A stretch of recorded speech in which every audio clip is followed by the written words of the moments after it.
Magandang araw mga kaibigan. Bigyan natin ngayon ng reaction opinion itong article sa bilyonaryo, abogado.com.ph tungkol sa babala ng PDP sa pamamagitan ng kanilang spokesperson si Attorney Ferdinand Topacio. So, mind your words. PDP threatens legal action over disrespectful comments on Supreme Court impeachment ruling. The Partido Demokratiko Pilipino warned critics. Example, Congresswoman Laila de Lima, Congressman Shiel Jokno, Senator Risa Ontiveros, yun yung mga maingay. Warned critics of the Supreme Court that is prepared to take legal action against them for disrespectful comments about the decision dismissing the articles of impeachment against Vice President Sara Duterte for being constitutional.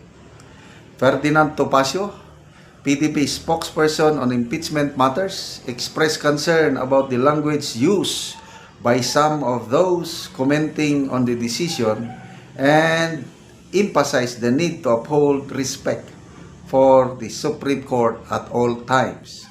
Ito ang sabi ni Atty. Topacio.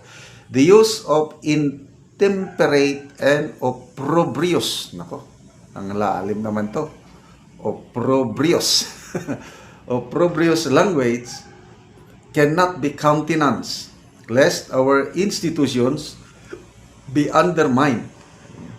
The PDP is ready to use its resources against those engaging in scurrilous attacks against the High Court to hold them to account for their words. This is to protect and preserve the faith and dignity of the Supreme Court. Salamat sa PDP. Tama lang para sa akin, tama itong ganito na mawarningan ang mga tao. Okay, it's good to disagree. Kaya lang huwag yung yung mabibigat na example, si Congresswoman de Lima, sabi niya? One-sided decision ito. Ano pa yung sabi niya? Ex-parte decision. First time kong marinig yung ex-parte. Yung pala, ang ex-parte, parang one-sided din. Yung inaakusahan ni Congresswoman de Lima ang Supreme Court na nagdesisyon kaagad ang Supreme Court na hindi niya dininig ang panig ng House of Representatives. Ganon yung una niyang banat eh. Kaya galit na galit. Later on, nung mabasa ni Congresswoman de Lima yung ruling mismo, 93 pages ata yun, nabasa niya. Doon nakalagay yung comments ng yung side ng House of Representatives, dininig, ibig sabihin nakarating, pinag-aralan, tinimbang-timbang ng House of Representatives. Kaya, nag-sorry si Congresswoman de Lima. I'm sorry. Sabi niya, I'm sorry, my love. Di ba may kantang ganon? I'm sorry. Humingi siya ng kwan dahil dadak siya ng dadak na hindi niya alam yung buong kwento. So, sana magandang ginawa ni Congresswoman de Lima. Saludo ako sa kanyang tapang at saka kababaang loob na rin, humility, na inamin niya ang kanyang pagkakamali.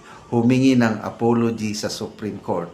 At sabi niya, I take full responsibility and be ready for any consequences. So yun, saludo tayo, saludo ako kay Congresswoman de Lima. Ganon po, ganon din ang aking kwan. Excuse me. Lahat tayo nagkakamali. Pag nagkamali, aminin.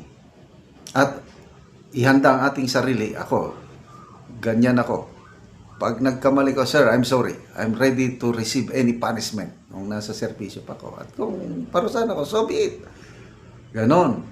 So, yan ang pinakamatinding remarks, criticism galing kay Congresswoman de Lima. Ito naman si Congressman Shell Jokno, sabi niya, talo ang taong bayan, talo ang pananagutan, mga ganun.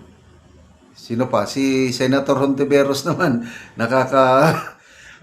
nakakaawa yung kanyang comment. Sabi niya, although mas mild yung kay Senator Hontiveros. Sabi niya, nadidisturbo ang kaluluwa ko. Nung una, naguguluhan lang eh. Later on, nadagdagan. Na-disturb ang aking kaluluwa.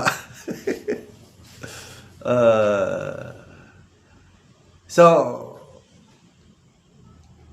our remaining hope, Supreme Court, at nakakatuwa itong ganitong desisyon ng Supreme Court na to me, very fair.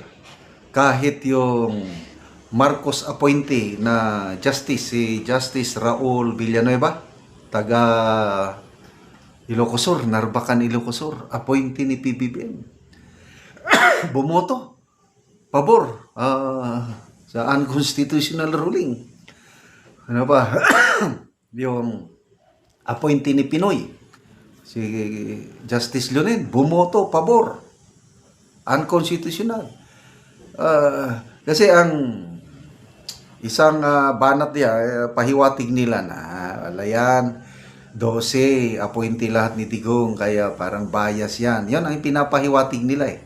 Example, si Senator Trillanes, ex-Senator Trillanes, bago lumabas itong desisyon, yun na yung kanyang payag na parang wala tayong maasahan dahil 12 appointee ni Digong, something like that. Anong ibig sabihin nun? Bias? Hindi. Tapos yung Rappler, merong post ang Rappler, how the Supreme Court Justices voted, yung 15. Pinakita doon, inilagay pa, appointing authority. Bakit kailangan mo pang ilagay doon? Kaya, naklaro doon, appointed by, Digong. Kaya yung comments, nabasa ko yung ibang comments na, kaya pala. Yun, nag-i-inject na sila ng influencing the minds of, kaya pala, dinismiss dahil appointee ni Digong. Yun, mga anyway, ganyan talaga ang buhay. May maligaya, may malungkot, but the fact remains na unconstitutional. Anyway, patas ang Supreme Court dahil hindi nila inabsuelto si P.P. Sara sa kanyang sa mga akusasyon. Next year, i-file niyo ulit. Sundin nyo lang yung konstitusyon. 1 year bar. Ganun lang. Di ba? Tutuloy pa rin ang laban. Okay? So, salamat sa inyong pagsubaybay mga kaibigan sa ating channel. Nakakatulong kayo ng maigi sa Tribong Talandig ng Bukidnon dahil ang sweldo natin sa channel na ito, pantulong natin sa tribong nangangailangan. Namimigay tayo ngayon ng livelihood assistance. Nagpapatanim ng saging lakatan at Arabica coffee. Kung may itinanim, may aanihin. Panoorin